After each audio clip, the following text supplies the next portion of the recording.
আপনি কি কানাডায় স্থায়ী হওয়ার কথা ভাবছেন কিন্তু আপনার সিআরএস স্কোর নিয়ে চিন্তিত?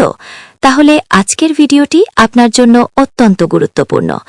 অনেকেই মনে করেন কানাডায় পড়াশোনা করা মানে কেবল টাকা খরচ, কিন্তু আপনি কি জানেন একটি মাস্টার্স ডিগ্রি আপনার পিআর পাওয়ার সম্ভাবনাকে কতটা বাড়িয়ে দিতে পারে?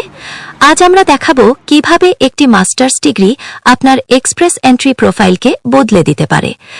কানাডায় মাস্টার্স ডিগ্রি করার 3টি প্রধান সুবিধা আছে।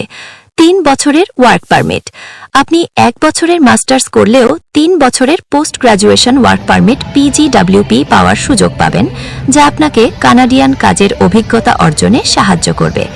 2, উচ্চতর সিআরএস স্কোর, এক্সপ্রেস এন্ট্রি সিস্টেমে মাস্টার্স ডিগ্রির জন্য আপনি 135 পয়েন্ট পাবেন। 3, অতিরিক্ত পয়েন্ট, যদি আপনার মাস্টার্স ডিগ্রিটি কানাডার কোনো শিক্ষা প্রতিষ্ঠান থেকে হয় তবে আপনি অ্যাডিশনাল পয়েন্ট হিসাবে আরও 30 পয়েন্ট বোনাস পাবেন। যদি আপনার বিদেশ থেকে ব্যাচেলার থাকে এবং আপনি কানাডায় মাস্টার্স করেন, আপনার পয়েন্ট সরাসরি 45 পয়েন্ট বৃদ্ধি পাবে। আর যদি আপনার কানাডিয়ান ব্যাচেলার থাকে এবং তারপর মাস্টার্স করেন, তবে আপনার পয়েন্ট বাড়বে 30 পয়েন্ট। এই 30 পয়েন্টই অনেক সময় পিআর পাওয়া এবং না পাওয়ার মধ্যে মূল পার্থক্য গড়ে দেয়। অনেকেই হয়তো খরচের কথা ভেবে পিছিয়ে আসেন, কিন্তু মনে রাখবেন অনেক কানাডিয়ান ইউনিভার্সিটি আন্তর্জাতিক শিক্ষার্থীদের জন্য চমৎকার ফান্ডিং প্যাকেজ বা স্কলারশিপ অফার করে।